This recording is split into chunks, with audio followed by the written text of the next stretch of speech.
Hey guys, today I wanted to talk you through how we made one of our new tracks, Rocket on My Feet. So this song was written sort of roughly when, a couple months or maybe a month or so after we just moved to Germany from New York, where we lived for 14 years and where we were for pretty much the whole pandemic, start of the pandemic in 2020 up until February, so let's say a year of the pandemic. And we decided to move here because this is the town that Patty grew up in. We just had our second child, our second son, Charlie. And we just felt like while we just weren't sure how things were going to pan out with the pandemic and everything, it might just be a good idea to be closer to family for a while and, to live somewhere where there's a good amount of outdoor space. And so we moved here in the beginning of February 2021. And we shipped, we packed up our whole apartment in New York and shipped it over here. And we were waiting for the shipment to arrive and, just sort of biding our time. And then one day the shipment came and we started setting up the whole studio. Once it was all set up, Patty and I were feeling really, really inspired. And it just felt really good to be here, be among family. And so we just felt one day that we should just try writing something new. And the whole song just came together really, really quickly. Like I think immediately when we were like, let's write something, I sang whip, whip, whip, whip, whip. And it just sort of went from there. And Patty sang parts of the melody and I sang parts. It just like came together really quickly. And we wanted to make something simple and accessible that felt good, that felt joyful in some way. But maybe it was like a bit of a commentary on how we were feeling about the world at the time. And I think the lyrics are simple in the song. There's not many lyrics, but what they sort of communicate is at the time, and I think still in a sense, our frustration of just we're all on this thing called social media and you are constantly bombarded by news and people's opinions and everything's political and everything's divisive. And it's just, and while a lot of those issues are of course important, I think it's important to remember that to just be a human and enjoy the moment and be happy despite maybe things going on in the world that you don't like or agree with or whatever. And so I want to show you guys behind the session here. So what I'll do is I'll just loop a little section of the song and you guys can just see kind of the bones of what the song is made up of. So there's a few different parts of the song. There's not really a verse and a chorus. I'd say they're both kind of the same thing. There's like an instrumental hook section and then there's a vocal hook section. And both of those things in a way serve as a chorus. It's almost like a double chorus. I don't know, kind of crazy, but here we go. So I will start with the drums. And you can see I try and keep my sessions organized, but often like in this mix, it frustrates me that like doesn't automatically color code everything when you color code it in the arrange view. But anyway, whatever. So here we go, drums. Oh, and I also just want to preface this by saying this is not Chris Zane's mix. This is just my working production mix that I had while I was working on the song. And so it's not going to sound as good as Chris's, but I think it sounds all right. So there we go. There is the drums. Dustin playing drums, recorded at Studio G in Brooklyn. And engineered by Chris Cubessa, who's a great engineer working there. And he also makes his own great music. And claps. Almost every St. Lucia song has claps in it. I don't know. There's just something about it to me that feels like it's like a party. It's and it's almost like its own kind of snare reverb. So you don't really have to add like a reverb to the snare. It just adds this width and I don't know. Some people think it messes with the attack of the snare, but I disagree. Then here we have these kind of toms made by the Mini Moog. Very Todd Terje. Very Inspector Norse. This again, rhythm tambourine. The hi-hat in this whole song is just eighth notes, like. So at certain parts where I felt like it needed a bit of a lift and a bit of pace, sometimes having that 16th note tambourine is good. And of course we have tambourine hits on the backbeat. One of my favorite things. We have a cowbell. A lot of our new stuff just has a cowbell like on the beat. But on this one, it felt like it needed to just have this sort of classic rhythm to it. We have congas. Sometimes my computer has a problem with soloing things. I don't know if it's a graphical issue or what the deal is, but here we go.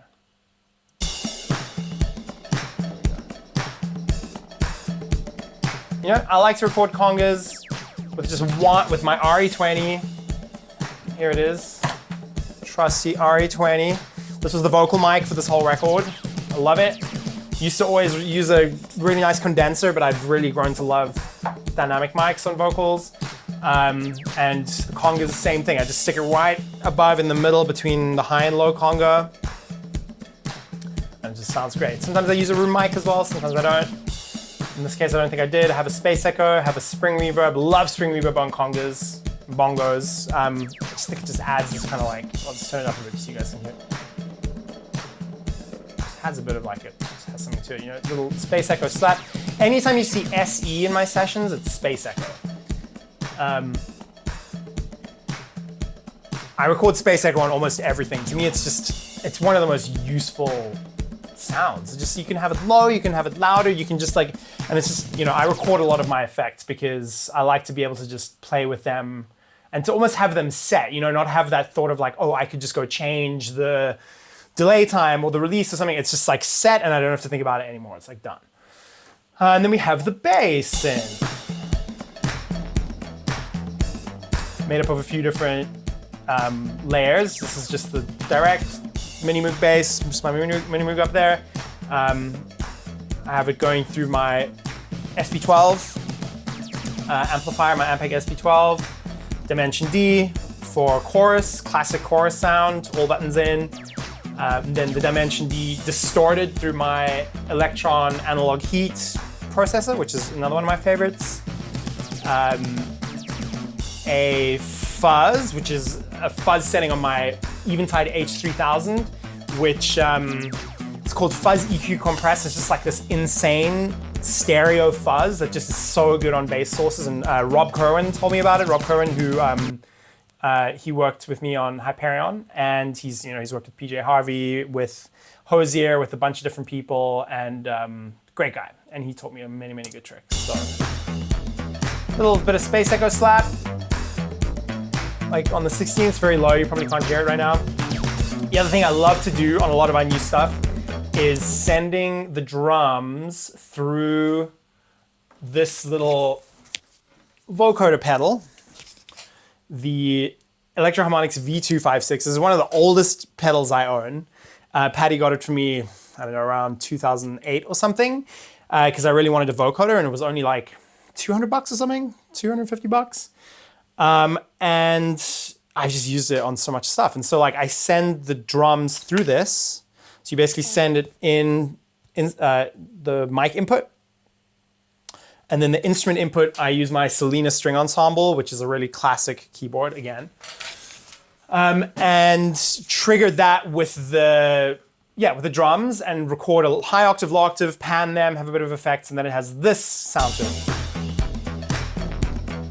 Very sort of reminds me of like a lot of classic disco records, Giorgio Moroder, Kraftwerk, some stuff. Yeah, I don't know, it's just has the sound.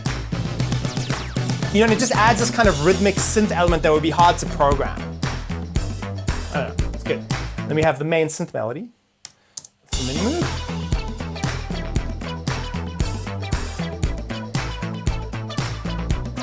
Very simple sound.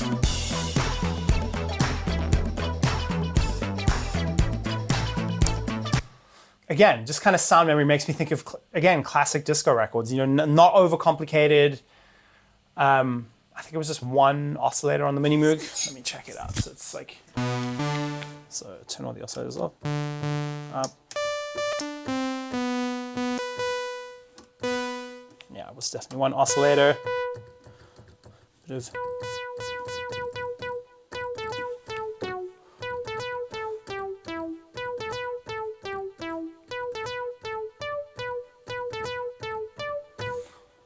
super easy, and that's what I love about the synth, is that it's so easy to make inspiring sounds with it, that just so quick, and you learn so much about how synthesis works and signal flow and everything, and it's, I almost never feel like I need anything else. Like any other, I mean, I love a lot of other analog monosynths like the MS-20. A lot of our early records were all MS-20 bass. The bass was MS-20. But I just love this because you have 3 oscillators. You can make really thick sounds like this.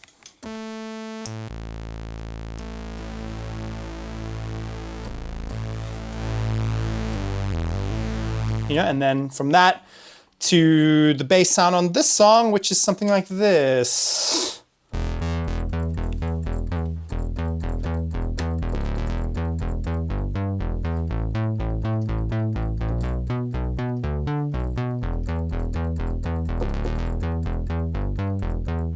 Just so simple. It sounds so good. And again, that was like one of the big things I wanted to try and do on this record is up the quality of what I do. So we recorded everything at 96 kilohertz sampling rate, which a lot of people think is really overkill, but I was just like, why not? In a way, it also forced me to be a little bit more minimal in terms of my plugin usage, and it's part of why I print all my effects as well. Just kind of like cleaning, it forces you to be a bit more tidy in what you do. Print more things, bounce groups down a little bit more. And then we have the Juno, which is playing this part. Sorry, like that.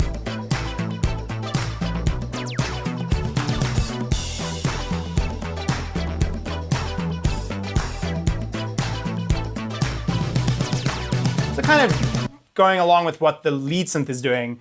And to me, this just makes me think of a lot of kind of 90s novelty pop songs, like, whether it's Wigfield or Aqua or something like that. It just has this kind of like slight like teeny bopper pop thing, which I love. Like some of my favorite songs are those kind of songs that are just really cute and have a thing. And that sound I'm going to show you on my Prophet 10, which is I didn't actually have when I made the song, but I can show you how I made the sound roughly. So it's like.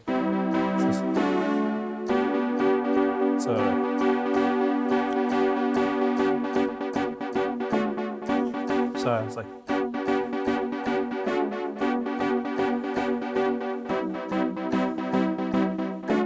that kind of thing. Very short release, fast attack, a bit of like envelope. Feels classic. CP70, which is this guy over here.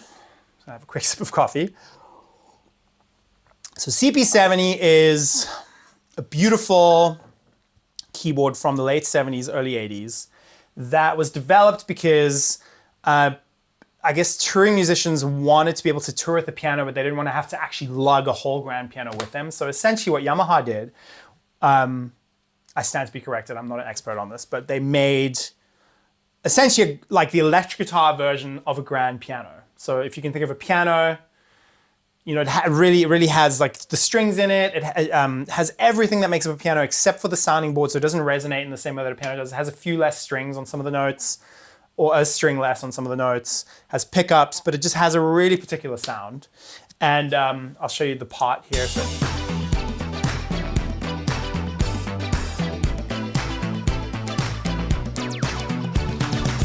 So that's it, and a lot of those kind of busy piano parts, I think sound especially good on the CP70, better than they do often on like a real piano. Like I love using real piano like for slower kind of football chords, and I'll show you in a bit where I do that.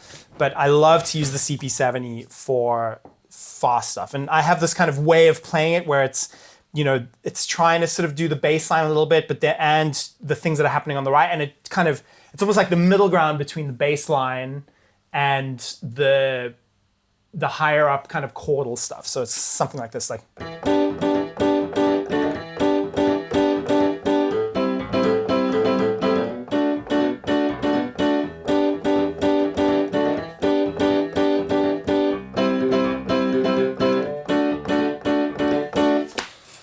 That kind of vibe. And just also has this classic sound to it. So many classic records have this. I mean, pretty much all of U2's piano sounds that you hear are all CP70. Peter Gabriel's So was all CP70. That Genesis song, That's All, one of my favorite songs, CP70. So like a lot of CP70 that you hear through the years. Yeah, it's just one of my favorite things is playing with sound memory, and I feel so fortunate to be able to have a studio that I've built up over the years, that I have access to so many of the sounds from my sound memory immediately, like whether it's the Mini Moog, which was like the synth and bass synth on so many classic records. So almost any of those sounds that I hear on a disco record, I can just make it with the Mini Moog, any monosynth sound.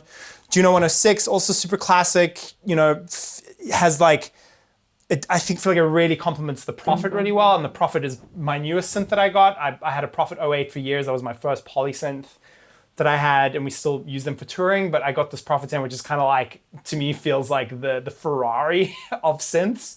I was thinking of getting a vintage one, but I don't know, I was convinced that to get this new one. It's the Prophet 10, it's 10 voices. It's super rich, super thick, but simple. Like it's kind of the polysynth version of the Mini Moog. So, very simple layout. And what I love about it is you can really get super thick sounds with this, but it's simple. It never sounds like it's trying to get your attention or trying to impress you, Very elegant.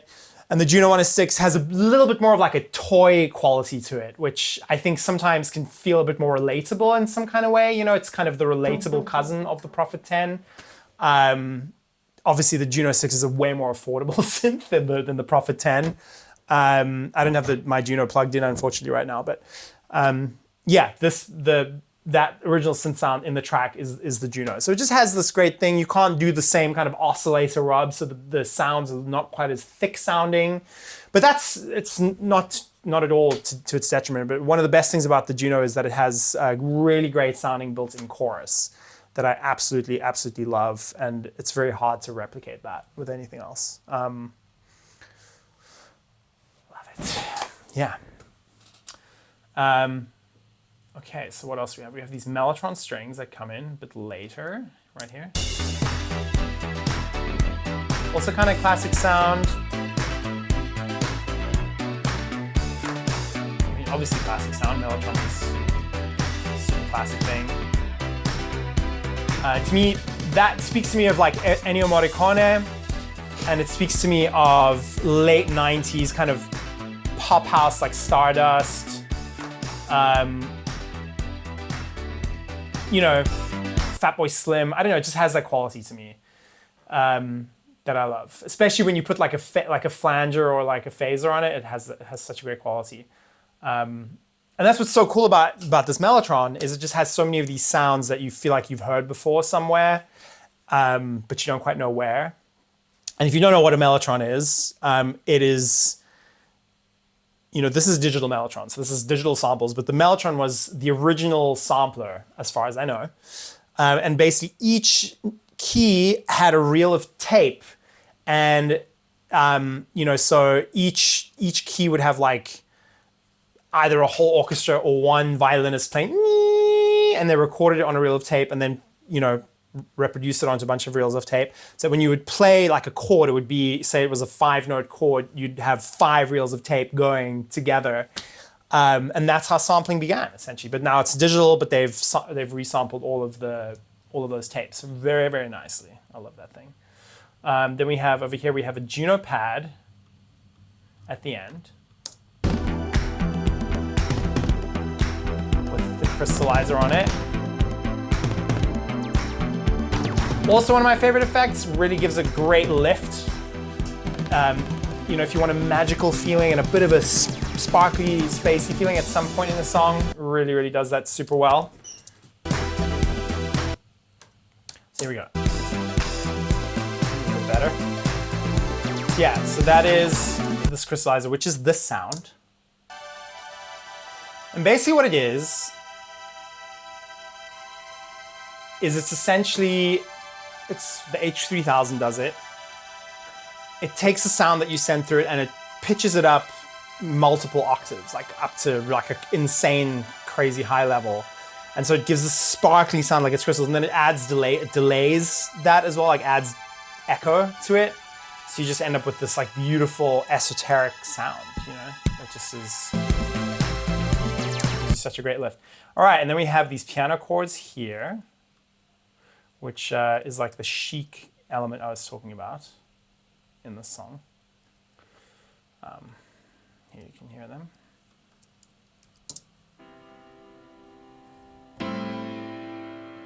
It's an upright piano next door. Basically, two AKG 414s with a room mic, with this Wonder Audio CM7S as the room mic. And then here comes the Chic part. I mean, just total Chic ripoff. I will not deny the influence of Nile Rodgers and Chic on our music. It is huge. Okay, and there we go. So then the end, it just gives the end this like a bit more of that like classic disco feeling. You know, got a bit of B3 here in the breakdown, in the bridge. Recorded at Mikey Hart's studio called Big Mercy in Brooklyn. And here we have some synth wind, which is also one of my favorite things. It's another sound memory thing that's kind of like, I just think of Jean-Michel Jarre or Air. Like I love Air is one of my favorite bands too. Here going around. I love to pan the wind around. Woo! All right, pretty cool. And then we have this little synth effects thing here, which is this SH-101.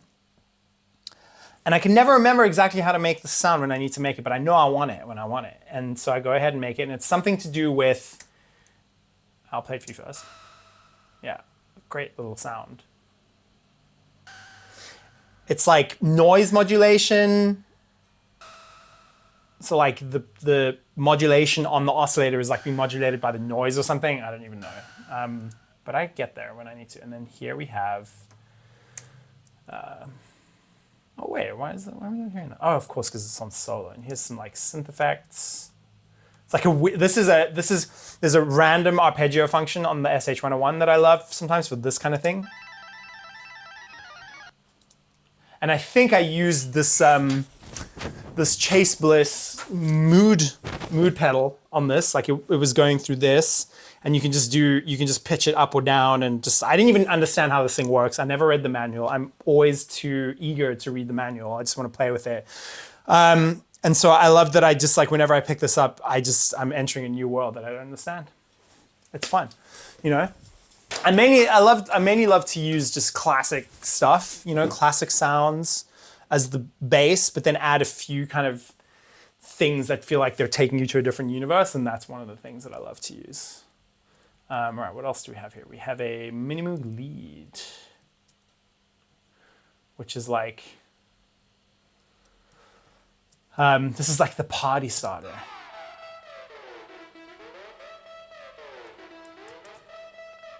And it's being sidechained by something, gated by something.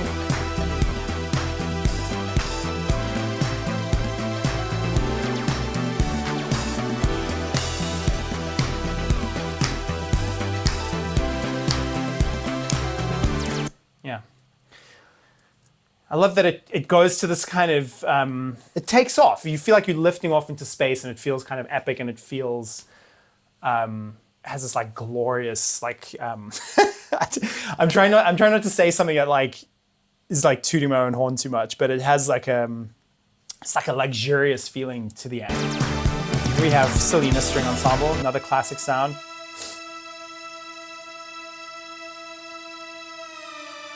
You know, this was the keyboard, it's right over there, and it's the keyboard that people would use if they couldn't afford a real string section back in the day, and then it went out of favor for a long time because it was just kind of like, people were like, ugh, they would use that when they couldn't afford strings. We don't want to seem like we can't afford strings. And also better string samples came in, but now I think it just really has its own sound all its own that takes you back to that time.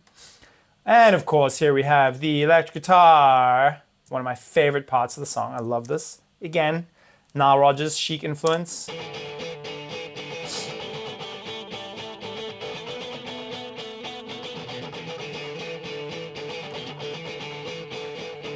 You know, made up of a few different layers. 2 mics.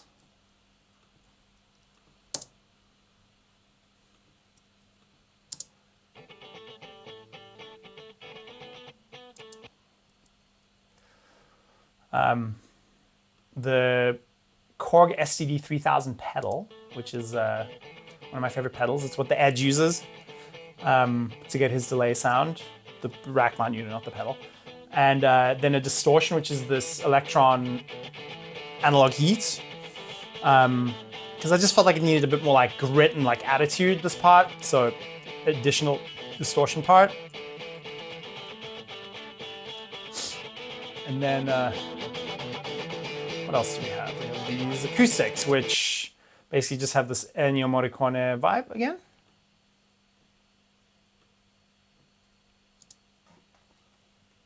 And they just come in the second verse, halfway through the second verse.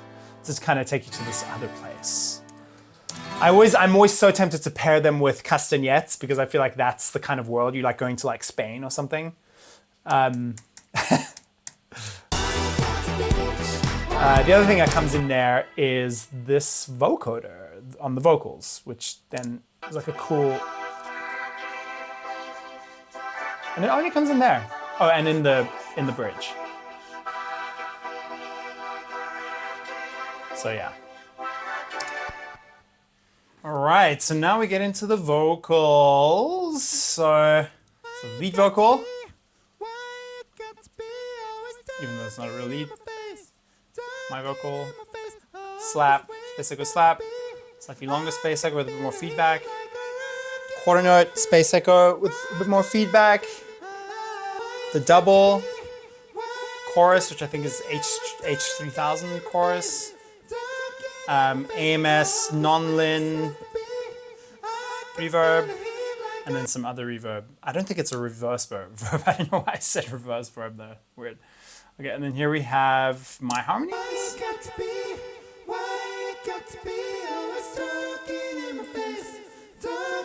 Patty's vocals, which actually is the real foreground vocals in the song. Patty's harmonies. And all the vocals, as you can see, have like a space echo track. Although this one isn't labeled that way, so I will label it correctly. So each of those is a space echo track, its own little space echo track that is basically all the effects on the vocals, essentially. Maybe a bit of extra delay. We have a vocoder, which actually comes in a little bit later over here. Second verse.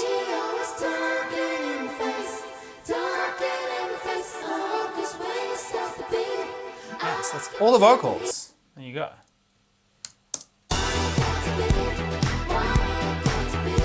Yeah, that's the whole track. So yeah, I hope you guys enjoyed that little behind the scenes look at our track Rocket on My Feet. I had a lot of fun doing it.